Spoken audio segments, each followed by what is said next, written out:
পানি দূষণ। পানি দূষণ প্রাকৃতিক পানিতে বিভিন্ন ক্ষতিকর পদার্থ মিশে পানি দূষিত হয়। পানি দূষণ জীবের জন্য ক্ষতিকর। পানি দূষণের কারণ। মানুষের কর্মকাণ্ড পানি দূষণের প্রধান কারণ। কৃষিকাজে ব্যবহৃত কীটনাশক, কলকারখানার রাসায়নিক দ্রব্য, গৃহস্থালির বর্জ্যের মাধ্যমে পানি দূষিত হয়। এছাড়া নদী বা পুকুরে গরু ছাগল গোসল করানো এবং কাপড় চোপড় ধোয়ার কারণেও পানি দূষিত হয়।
পানি দূষণের প্রভাব।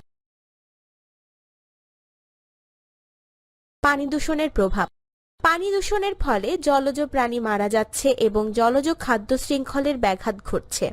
এই দূষণের প্রভাব মানুষের উপরও পড়ছে।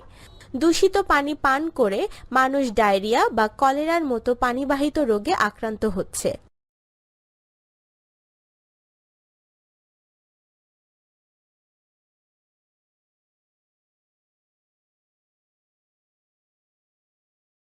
কিভাবে পানি দূষণ প্রতিরোধ করা যায়? কিভাবে পানি দূষণ প্রতিরোধ করা যায়? কৃষিতে কীটনাশক এবং রাসায়নিক সারের ব্যবহার কমিয়ে আমরা পানি দূষণ প্রতিরোধ করতে পারি। এছাড়া রান্নাঘরের নিষ্কাশন নালায় ও টয়লেটে রাসায়নিক বর্জ্য এবং তেল না ফেলে দূষণ রোধ করতে পারি।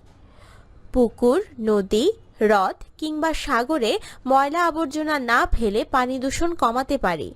সমুদ্র সৈকতে পড়ে থাকা ময়লা এবং হ্রদ কিংবা নদীতে ভাসমান ময়লা আবর্জনা কুড়িয়ে আমরা পানি পরিষ্কার রাখতে পারি। আলোচনা। আমরা কিভাবে পানি দূষণ প্রতিরোধ করতে পারি? পানি দূষণ প্রতিরোধে আমাদের করণীয় কি তা খাতায় লিখি। সহপাঠীদের সাথে আলোচনা করে কাজটি সম্পন্ন করি।